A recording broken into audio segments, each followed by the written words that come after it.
Welcome to the Advanced NeuroFascial Release course on visceral manipulation.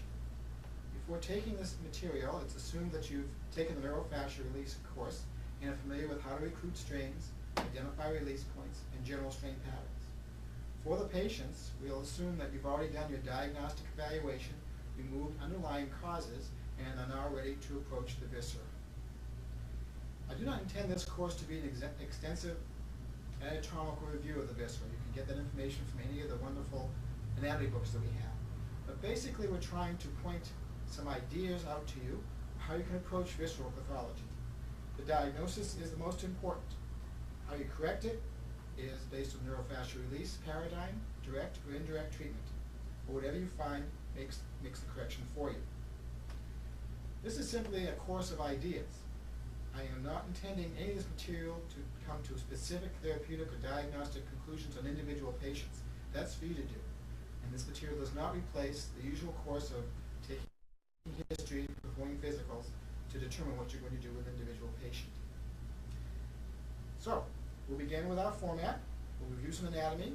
I'll show you some diagnostic ideas of how to evaluate the viscera, and then some treatment paradigms.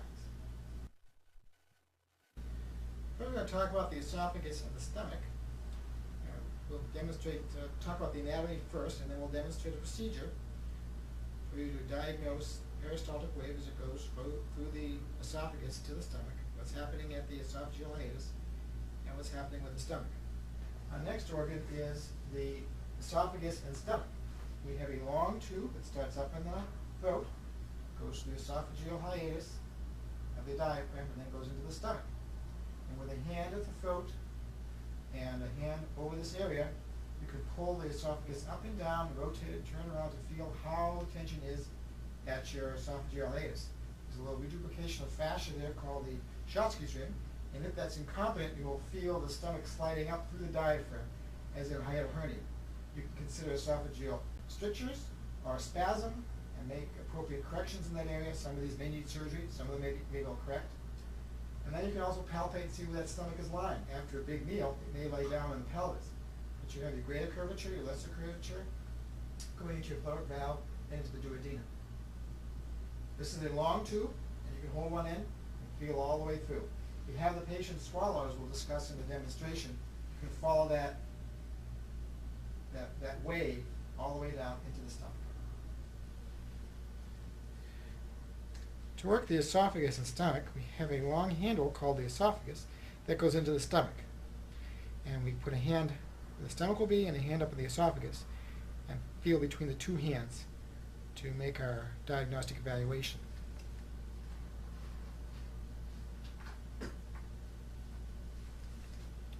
Place one hand behind the trachea to grasp the esophagus. Have the patient swallow, and that'll help you isolate the esophagus. Place one hand in the epigastric area, have the patient swallow, and you can feel how that peristaltic wave goes down the esophagus into the stomach. If you apply cephalad and caudad traction, you can feel how the esophagus moves in the mediastinum down to the stomach. If you apply a little more traction, cephalad, you can actually pull up where you'll feel a restriction where the stomach is underneath the diaphragm. And that's the esophageal hiatus, and that's where you get out hiatal hernias many times. You can evaluate that area. You can turn the esophagus one way or the other and rotate the stomach.